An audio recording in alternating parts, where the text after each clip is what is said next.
What is going on, everyone, and happy Monday to you. We're coming at you again with another episode of the Bushwackers. This time, they discover a Balrog living under someone's house. So sit back and enjoy, and please like, comment, and subscribe.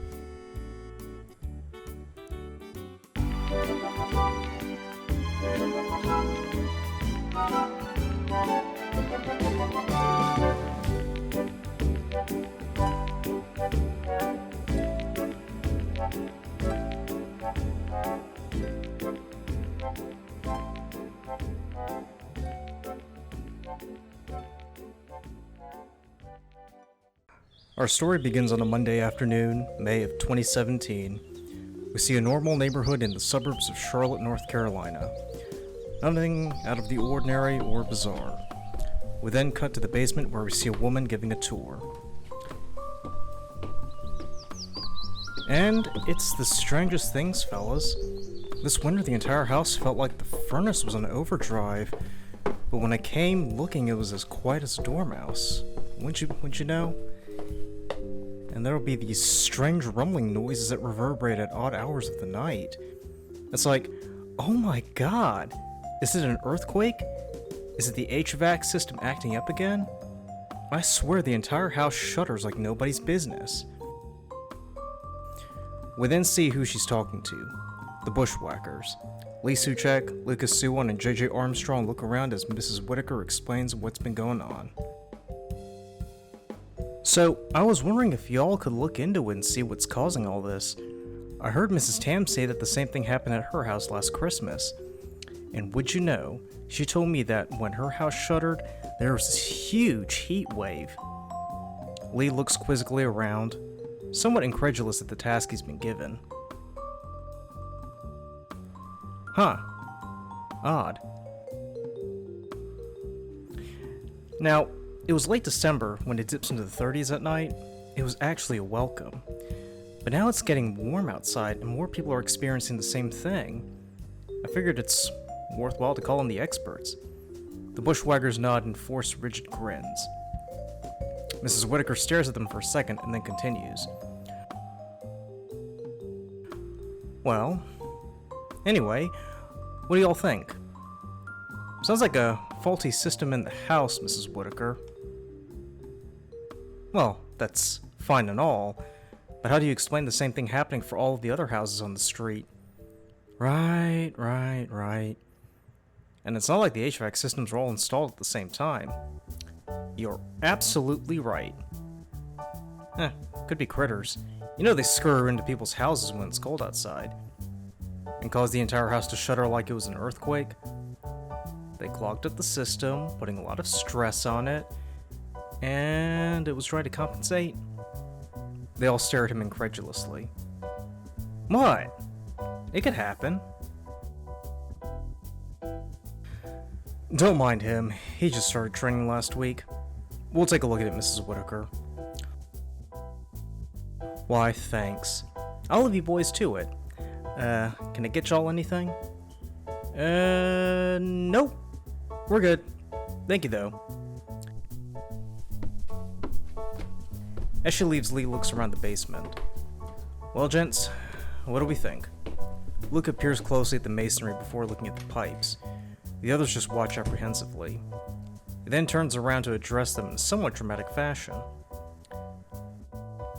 The house was built circa 1972, so stands to reason the plumbing's the same age as the house. Yep. He walks over to the furnace and inspects it. It's cold.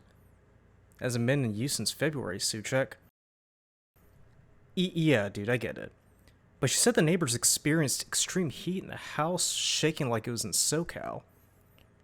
Didn't she also say that when she checked afterwards the furnace wasn't on? Exactly. Luca, what are you doing? He sees Lucas stamping his foot in the middle of the basement. The rest of the basement sounds dense, but he comes to a particular spot that sounds hollow when he stomps on it. He pulls back a rug to reveal a trap door. They walk over and look down before looking at each other. What the hell? Wonder what it's doing here. Never mind that, I wonder where it leads. He throws the trapdoor open and begins to climb down, followed by the others. They find themselves in a long, narrow passage with small bulbs dangling on the side. As they crouch and scurry along, they hear crunching noises and look to see they're stepping on animal bones. JJ makes a face. Jeez, wonder how long all this has been down here. Really? That's what you're thinking? The fact that there are countless of animal carcasses covering the floor of this tunnel doesn't freak you out? Nope. Guys! They emerge from the tunnel into a vast chamber with a strange light emanating from the top. They discover they're standing on a ledge when they peer down to see what looks like a bottomless pit. There's a deafening silence that pierces into the souls of the terrible trio. The silence seems to last forever when it is broken by the sound of something dropping. They look around, and, to their horror, they see human remains covering the floor of the ledge. Oh my god. What have we stepped into here? As if in response, there's a low growl emanating from the chasm below. They look around to see what could have caused it. Luca walks over to the rim and looks down, and he feels a slight gust. Huh. Anyone else feel that? The others sheepishly shake their heads. The breeze grows stronger and the bones littering the floor begin to lift from the ground and slowly form into a funnel. The growling grows louder and louder until finally becomes a roar, and they see a dark orange glow emanate from the chasm. They back away until a giant flaming hand reaches over and grabs the ledge. The hell is that thing? As if in response, two horns, covered in flames, emerge, and then we see the creature.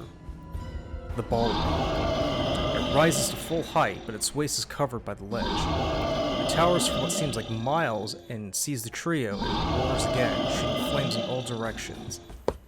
The trio rush back into the tunnel and take shelter. Luca looks over at the creature and then turns to Suchek. So, the good news is now we know what's been causing all that heat and shuddering. Not now, idiot. No, he's got a point. You see the flames it shot out?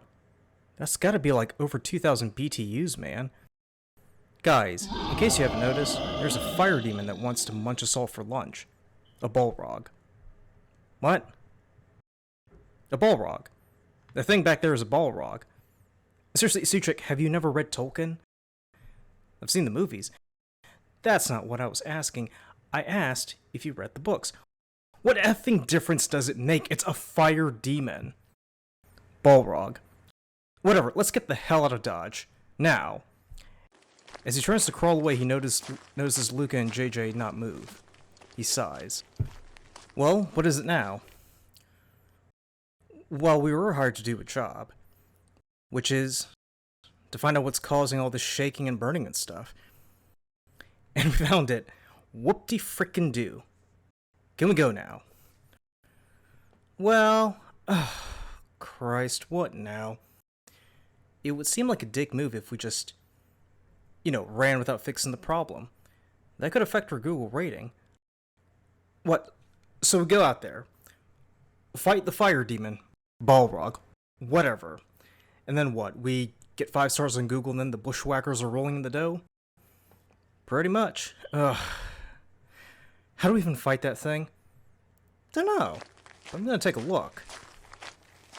Luca crawls out of the tunnel and followed by JJ and a reluctantly Suchek. They see the creature has vanished and look around perplexed. Before they can say anything, they see fire rain down and they look up to see the Balrog hovering over them. It lets out another roar and flies down. The trio scurry back into the tunnel as it dives down and destroys the ledge. Back in the tunnel, Luca looks at Lee. Find anything, Einstein? Well, this is just a theory, but maybe we can snuff it out with some baking soda. Lee stares at him, appalled at the suggestion just made. I'm sorry, what? Sodium bicarbonate, or baking soda. I saw on a YouTube video a few weeks ago where they used it to put out a bushfire. I figured we could use baking soda on that Balrog, maybe it'll just weaken it.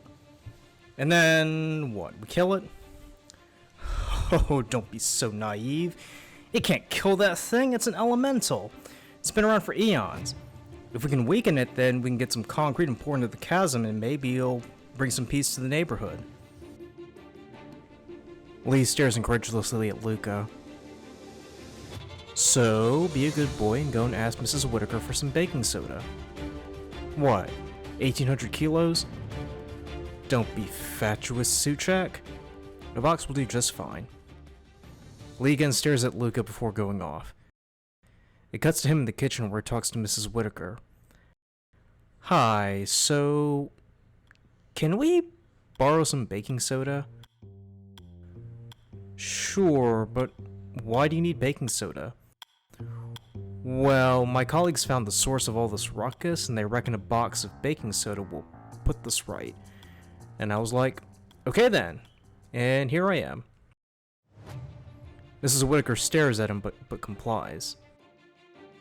Back in the chamber, the Balrog tears into the earth, roaring as it shoots flames into crevices. Luca and JJ take cover behind a boulder.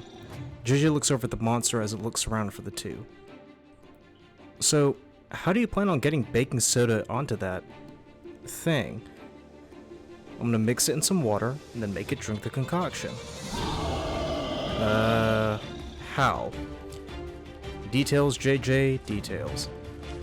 There's an awkward silence. You have no idea, do you? Now, JJ, I am offended. Guys! Lee screws in with a box of baking soda. Luca grabs it and kneels down. Lee stares at him. So, did you tell her about the cause? I used some euphemism, some colorful descriptions, you know, this and that, and she was cool with that. Honestly, Scout's on her. Luca, what are you doing there? Luca straightens up, holding an army canteen. Alright, Lee. Go and get its attention. I'm sorry, what? Go out there and get the Balrog's attention. Hell no. Well, how am I supposed to get the thing to drink this? Luca, what exactly is that thing? A magic potion? If you want to look at it that way, it's just your average water, baking soda concoctions. Great for hangovers or putting out hellfire. Yeah. Great! Now, go out there and shake your moneymaker. No! However, as he says this, the monster swoops down. Lee screams and runs off as the monster chases him. Luca slings the army canteen over his shoulders and hurries behind the monster. He grabs one of its spikes and gingerly climbs up its back. He tries to steady himself as Lee tries to avoid getting burned. Luca, whatever you're going to do, for the love of God, do it now. Right. Wow, I never actually planned on getting this far. He grabs one of the knobs on its horns and tosses the canteen into the crack and watches. Lee turns to see the Balrog stop and sputter as smoke emanates from its mouth. It lets out a screech and keels over, landing just inches away from Lee. Luca walks over and puts his hands in his pockets. Huh. It actually worked. You think? Gotta hand it to you, man, it actually worked. I know. What the hell do we do with this thing now? You do know there will be some complaints from people. Nerds mostly. Correct. Who will say, you can't kill Balrog with baking soda, that's a load of bull. And my response to that is, you can just suck. It cuts to the front lawn where we see the Balrog lying there, dormant. As people scurry out of their houses to gawk at the monstrosity, we hear sirens. Mrs. Whitaker walks over and stares at the monsters as the Bushwackers walk up to her. Oh my goodness! Was that the creature that was causing all this ruckus? Yes, ma'am, and then some. Wow, I'm just astonished, really. Yep, aren't we all? And it was one heck of a job, too. I'll say. You boys surely outdid yourselves this time. They look back at the sleeping monster before Lee turns it back around. So, will that be cash or credit? We also accept Apple Pay now. And that's going to do it for today's episode. Please like, comment, and subscribe. Help the channel grow and stay up to date for the latest episodes that come out. Thanks again for watching, and take it easy. Bye.